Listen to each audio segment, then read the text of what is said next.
የአምላካችን የእግዚአብሔር ስም የተባረከ ይሁን። ሰላም ቅዱሳን፣ ሰላም ለእናንተ ይሁን ባላችሁበት። የእግዚአብሔርን ቃል እንደ ወትሮ አብረን እንካፈላለን። ዛሬ የምንካፈለው የእግዚአብሔር ቃል መጽሐፈ ኢዮብ ምዕራፍ 22 ቁጥር 21 ጀምሮ ያለውን የእግዚአብሔርን ቃል አብረን እንካፈላለን። ከዛ በፊት እግዚአብሔርን ቃል አነብና አብረን ይህንን ቃል እንካፈላለን። የአምላካችን እግዚአብሔር ስም የተባረከ ይሁን። እንዲህ ይላል መጽሐፈ ኢዮብ ምዕራፍ 22 ቁጥር 21 እስከ 30። አሁንም ከእርሱ ጋር ተስማማ፣ ሰላም የሚኑርህ፣ በዛ በጎነትን ታገኛለህ። ከአፉ ሕጉን ተቀበል፣ በልብህም ቃሉን አኑር። ሁሉን ወደሚችል አምላክ ብትመለስ ብትዋረድም ኃጢአትንም ከድንኳን ብታርቅ የብር ዕቃ በአፈር ውስጥ የአፈርን ዕቃ በጅራት ድንጋይ መካከል ብትጥል ሁሉን የሚችል አምላክ ወርቅና የሚያብለጨልጭ ብር ይሆንልሃል። በዛም ጊዜ ሁሉን በሚችል አምላክ ደስ ይላል። ፊትህንም ወደ እርሱ ታነሳለህ፣ ወደ እርሱም ትጸልያለህ፣ እርሱም ይሰማል። ስለትንም ትሰጣለህ፣ ነገርም ትመክራለህ፣ እርሱም ይሳካላል። ብርሃንም በመንገድ ላይ ያበራል። ብትዋረድም አንተ ከፍ ከፍ ትላለህ። ትሑት ሰው ያድነዋል፣ ንጹሕ ሰው ያድነዋል፣ በእጅ ንጽሕና ትድናለህ ይላል። አምላካችን ሆይ እናመሰግናለን። አቤቱ ያው ቃልን እንድትልክልን እንድትናገረን ወደ ሐሳብ በቃል እንድትስበን ሐሳብን እነሆ እግዚአብሔር እንድታስረዳን ያንተ ፈቃድ ወደ ልባችን እግዚአብሔር እንዲደርስ እነሆ ለመመለስ እነሆ ለማረፍ እንዲሆንልን በስም እኔ ለምናለሁ። ቃሉን ላክ ተብሎ እንደተጻፈ ከአንተ ዘንድ ቃል ይምጣልን። እነሆ ቃል ያንተ ነው። የቆምንበት የበረታንበት የጸናንበት የተመከርንበት ክፉ ቀን ያለፍንበት ወደ ብርሃን የወጣንበት የምክር ቃል አቤቱ ወደ እኛ ይድረስ። ስለሚሆኑ ሁሉ ለአንተ ክብር ይሆን በጌታ በኢየሱስ ስም አሜን። በዚህ ክፍል ከእግዚአብሔር ጋር ተስማማ በሚል ርዕስ እንካፈላለን። እግዚአብሔር ጋር መስማማት አማራጭ የሌለው ምርጫ ነው። ምክንያቱም ሰው ያለ እግዚአብሔር ምንም ሊያደርግ አይችልም። ያለ እግዚአብሔር ሊሳካለት አይችልም፣ ሊያርፍ አይችልም፣ ቀን ወደ መልካም ቀን ሊደርስ አይችልም። በዚህ ክፍል ላይ ስለ ኢዮብ ስንመለከት ኢዮብ እግዚአብሔርን የታመነ በእግዚአብሔር ልቡን የጣለ ከሁሉ በላይ እግዚአብሔርን ያስበለጠ ጻድቅ ሰው እንደሆነ መጽሐፍ ቅዱስ ይናገረናል። ስለ ኢዮብ ታሪካዊ ዳራውን ሳነሳ ኢዮብ በአንድ ቀን ያው ሰይጣን ፈታኙ በዞረ ጊዜ ዞሮ ኢዮብን አየው ብሎ ወደ እግዚአብሔር ከቀረበ በኋላ ኢዮብ ባሪያዬን ኢዮብን አየው ብሎ እግዚአብሔር ባለ ጊዜ አጥሮነህለት ነው በማለት ኢዮብን ስለ ኢዮብ ሲናገር እግዚአብሔርም አጥሩን እንዳነሳ ባሪያ ኢዮብ አይክደኝም እንዳለ ሰይጣንና እግዚአብሔር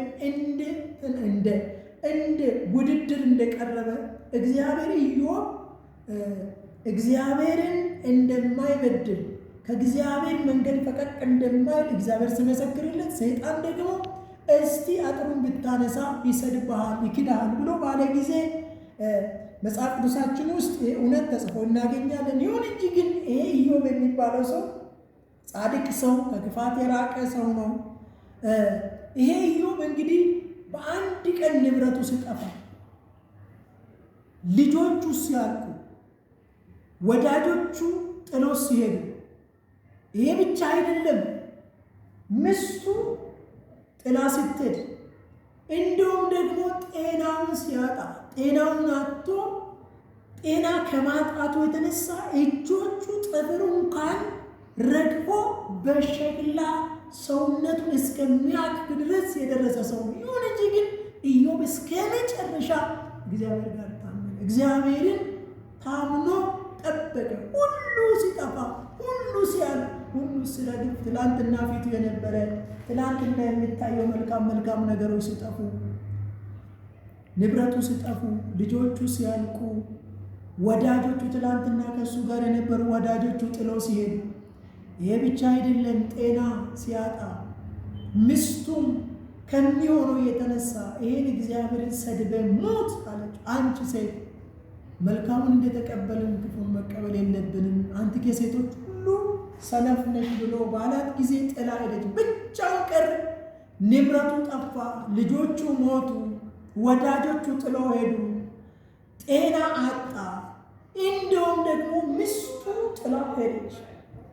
እሱ ግን እግዚአብሔርን ታመነ። አቤት እግዚአብሔርን የሚታመን ሰው መጨረሻ ያምራል። እግዚአብሔር ለዘላለም የተባረከ ነው። እንግዲህ በዚህ ክፍል ላይ ኢዮብ ሲናገር አሁንም ከእርሱ ጋር ተስማማ፣ አሁንም ከእርሱ ጋር ይስማማልና ሰላምን ይኑር። ሰላም የሚገኘው ከሰላም አምላክ ጋር በመሆን ከሰላም አምላክ ጋር በመታረቅና እሱ ፈቃድ ውስጥ በመሰወር በእሱ ታመን የመጣብንን መከራ ተጋፍጠን በመጨረስ እግዚአብሔርን በመታመን ምዕራፍ ውስጥ ሆነን ስንጠብቅ የሰው ታሪክ የለመለመ ይሆናል።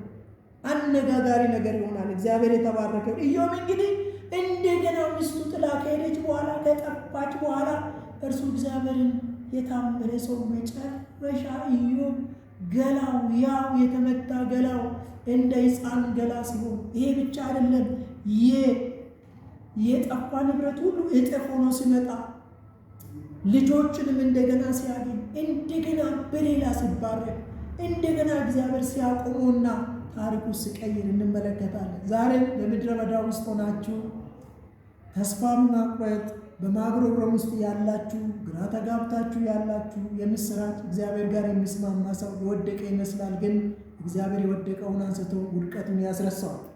እንግዲህ ብዙ ጊዜ አሁን እግዚአብሔር ጋር እንዳንስማማ የሚያደርገን፣ ከእግዚአብሔር ጋር እንዳንቀጥል የሚያደርገን፣ እግዚአብሔርን ሐሳብ ይዘን እንዳንጓዝ የሚያደርገን ብዙ ነገር መልክ ያጣ ቢመስል፣ የኑሮ ሁኔታ ቢሆን በቃ የሚታየው ሁሉ ተስፋ የሚያስቆርስና ሆድ እንዲብስ የሚያደርግ ብዙ ነገር አለ። ይሁን እንጂ ግን በዚህ ሁሉ ግን እግዚአብሔርን መታመን፣ እግዚአብሔር ጋር መስማማት አማራጭ የሌለው ምርጫ። እግዚአብሔር ጋር መጽሐፍ ቅዱስ ሲናገር ብትታዘዙ ይላል፣ ብትታዘዙ የዚችን ምድር ፍሬዋን ትበላላችሁ፣ እምቢ ብትሉ ግን ብታምሱ ሰይፍ ይበላችኋል።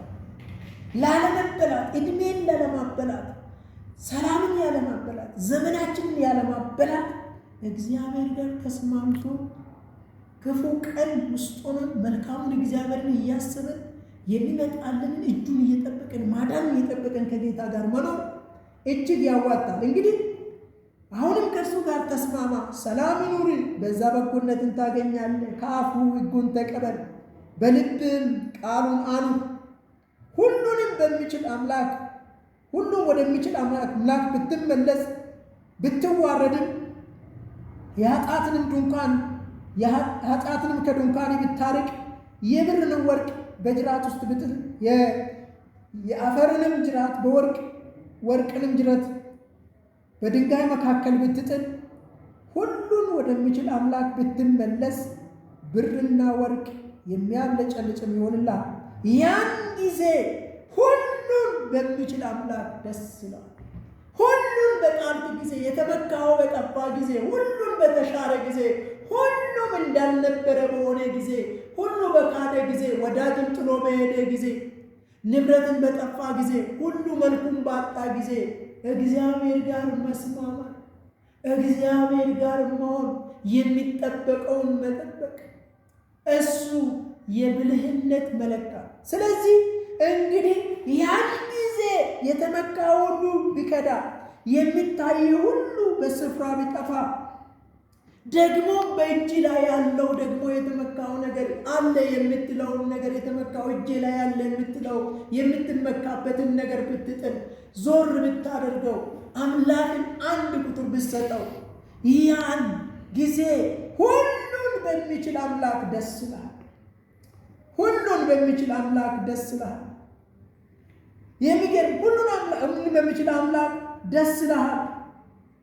ፊትህንም ወደ እርሱ ታነሳለህ፣ ወደ እርሱም ትጸልያለህ፣ እርሱም ይሰማሃል። ስለትንም ትሰጣለህ፣ ነገርን ትመክራለህ፣ ይሳካልሃል። ለምን ቢባል እግዚአብሔር በመንገድ ላይ ብርሃንን ያበራል። ጨልሞብህ ይሁን ወንድም፣ ጨልሞብሽ ይሁን እህቴ፣ ጨልሞባችሁን ወገኖቼ፣ እግዚአብሔር በመንገዳችሁ ላይ ብርሃንን ያበራል። ጨለማ ይነጋል። ጨለማ ስፍራውን ይለቃል። በጨለማ ውስጥ ያላችሁ፣ በግራ መጋባት ውስጥ ያላችሁ፣ ተስፋ ቆርጣችሁ ያላችሁ፣ ልባችሁ ወድቆ ቆስሎ ያላችሁ፣ ግራ ተጋብታችሁ መሄጃ የጠፋ የሚመስላችሁ፣ በሁኔታ ውስጥ ሆናችሁ ተስፋ በመቁረጥና ግራ በመጋባት ጨለማ ከባችሁ በጨለማ ተወርሳችሁ ያላችሁ፣ እግዚአብሔር በመንገዳችሁ ላይ ብርሃንን ያበራል። በሁኔታችሁ ላይ ብርሃንን ያበራል። ጨለማ ይነጋል። ሊነጋ ግድ ነው። ምናልባት ሲጨላልም ሊነጋ ነው። ተስፋ እንዳትቆርጡ።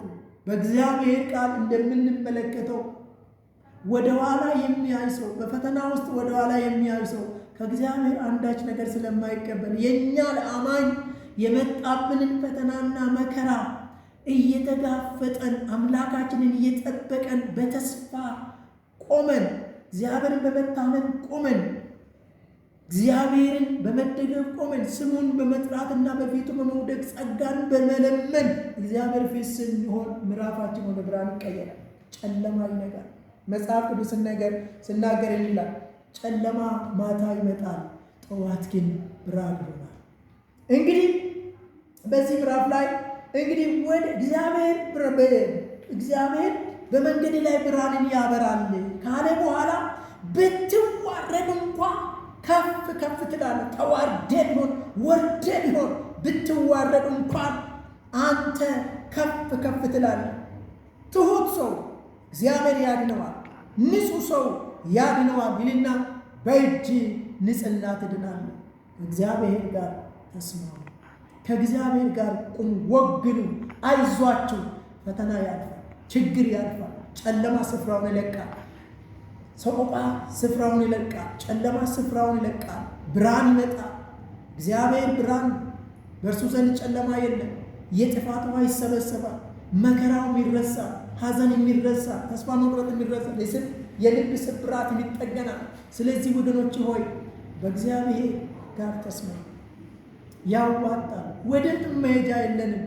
እኛ ከእግዚአብሔር ፊት ሆነንና የመጣብንን ፈተና እየተጋፈጠን ከእግዚአብሔር ጋር ተስማምተን ፈቃዱን እየተቀበለን የፈተናና ተስፋ መቁረጥ የተፈራረቀብንን አበሳ መከራ ሁሉ እግዚአብሔርን በመጠበቅ ጸጋን በመለመን በስፍራችን ስንጠብቅ እግዚአብሔር ይመጣል፣ ወደ ነገራችን ይመጣል። እንደገና ነገሩን ያው ያደርጋል፣ ሕይወት ይሰጠዋል። እግዚአብሔር ይባረክ። ስለዚህ የአምላካችን እግዚአብሔር ስም የተባረከ ይሁን። የዛሬ መልእክቴ በየትኛው ምድር በብቸኝነት ያላችሁ፣ በተለይ ብዙ ጊዜ እናንተ በምስራች ነግራቸዋለሁ። በደቡብ አፍሪካ ያላችሁ፣ እንደውም በቤሩት ያላችሁ ብዙ ጊዜ ደውላችሁ ጸልዩልን የምትሉ ባላችሁበት እግዚአብሔርን ጠብቁ፣ አይዟችሁ፣ በርቱ። ከልባችሁ በልባችሁ እግዚአብሔርን እያሰባችሁ እግዚአብሔር ትልቁ እግዚአብሔርን እያሰባችሁ ባላችሁበት ሁኔታ ውስጥ እግዚአብሔርን በማሰብ ይሄንን ያላችሁበትን ሁኔታ በምዕራፉን ትጨርሳላችሁ፣ ዳር ትደርሳላችሁ፣ ታርፋላችሁ። ባላችሁበት ምድረ በዳ ውስጥ በማይመች ጨለማ ውስጥ እግዚአብሔርን አስቡ፣ ከእሱ ጋር ተስማሙ። እሱ ትእዛዝና የእሱ ቃል ከልባችሁ አይወሰድ። ስፍራን አትስጡት፣ ለመከራዎቻችሁ ስፍራን አትስጡት። ጌታ የተባረከ ሻሎም